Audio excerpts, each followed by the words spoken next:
Shalom saudara sekalian, kebenaran hari ini 20 April berjudul mempercayai pribadinya. Seberapa hebat seseorang dapat menalar Allah kalau tidak dengan rendah hati mencari wajah Tuhan untuk mengalaminya. Ingat, ada Alkitab yang bisa memberikan pencerahan dalam pimpinan Roh Kudus, sehingga seseorang bisa mengenal Allah dengan benar dan bisa mengimplementasikan kebenaran di Alkitab dalam kehidupan real.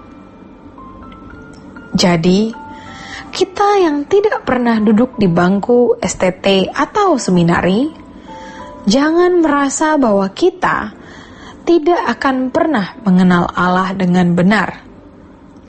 Pengenalan akan Allah tidak dimonopoli oleh mereka yang duduk di STT atau seminari. Kita harus optimis bahwa kita bisa mengenal Allah. Allah itu hidup, nyata, maha hadir. Jadi, intinya, kita bisa serupa dengan Yesus dan sempurna seperti Bapa, sehingga layak menjadi anggota keluarga kerajaan surga.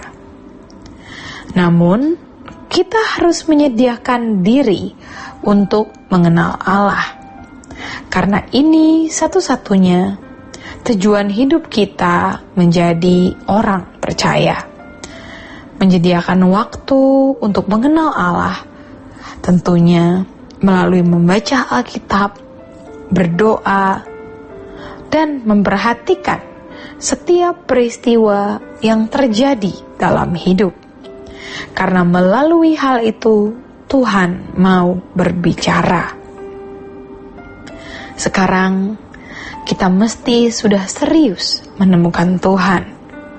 Hidup sebersih-bersihnya, sesuci-sucinya, mencintai Tuhan sedalam-dalamnya.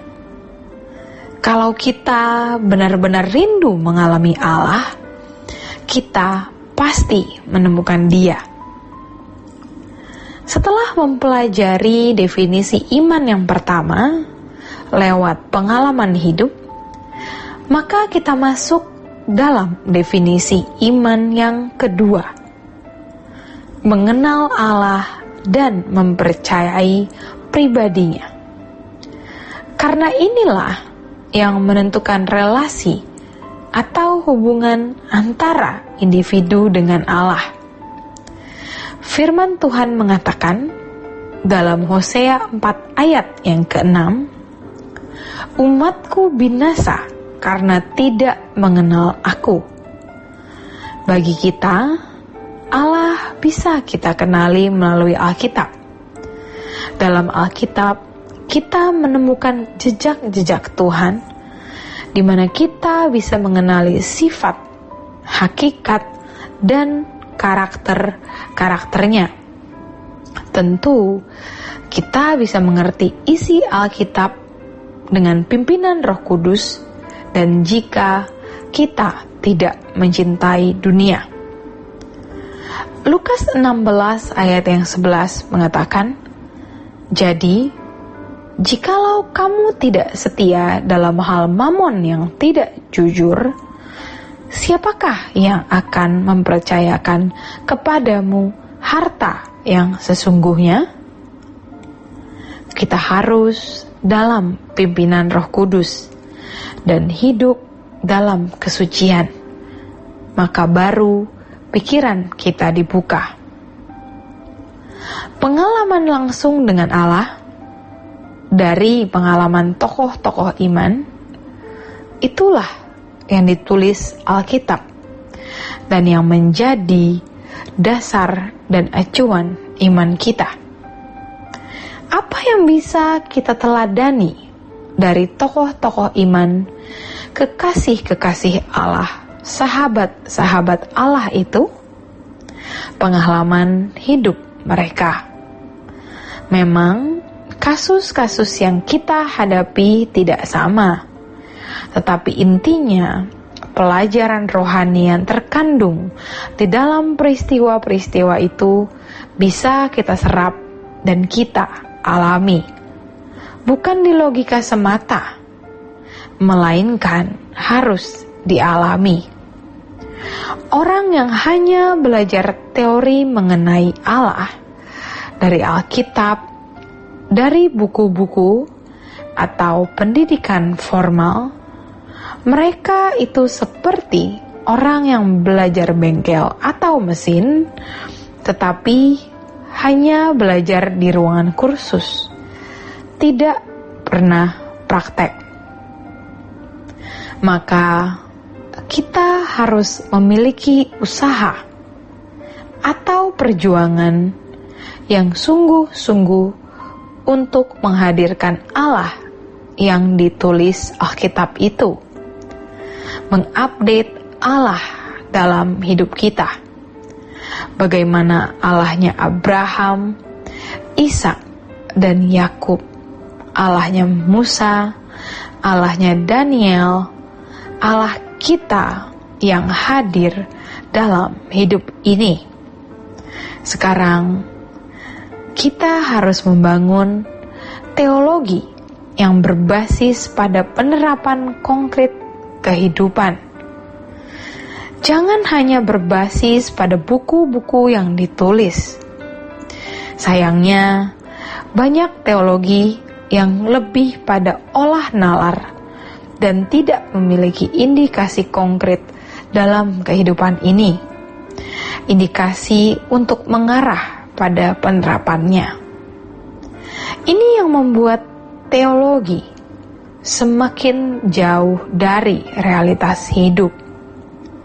Jikalau teologi yang dipahami orang makin jauh dari realitas hidup, maka makin jauh kehidupan orang itu dari serupa dengan Yesus dan sempurna seperti Bapa. Tidak heran, masyarakat Kristen seperti itu akhirnya makin tidak beragama Kristen dan gereja menjadi kosong. Kita harus meminta kepada Tuhan untuk mengalami Tuhan. Allah yang hadir dalam kehidupan tokoh-tokoh iman adalah Allah yang sama yang hadir dalam hidup kita hari ini. Ia tidak berubah. Tahta pemerintahannya tetap kekal selama-lamanya.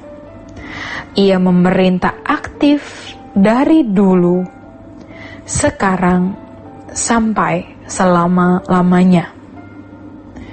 Jika kita dapat menghayati hal ini dengan benar, hati kita akan bersuka cita.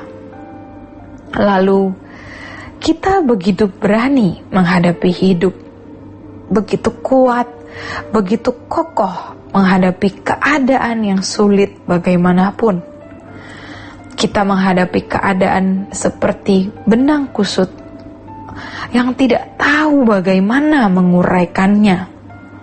Tetapi kita memandang Allah dan berkata, Dia hebat, Dia kuat, Dia berkuasa. Seberapa kita membutuhkan Tuhan? Biasanya sebesar masalah yang kita hadapi, bukan? Jika masalah kita besar, maka kita makin membutuhkan Tuhan. Kalau tidak punya masalah, bagaimana? Ini luar biasa. Pikirkan perkara besar untuk Allah. Maka kepada anak-anak muda, jangan takut berpikir besar, karena Allah kita besar, selama apa yang kita pikirkan sesuai dengan kehendak-Nya. Demikian kebenaran hari ini. Tuhan Yesus memberkati. Sola Gracia.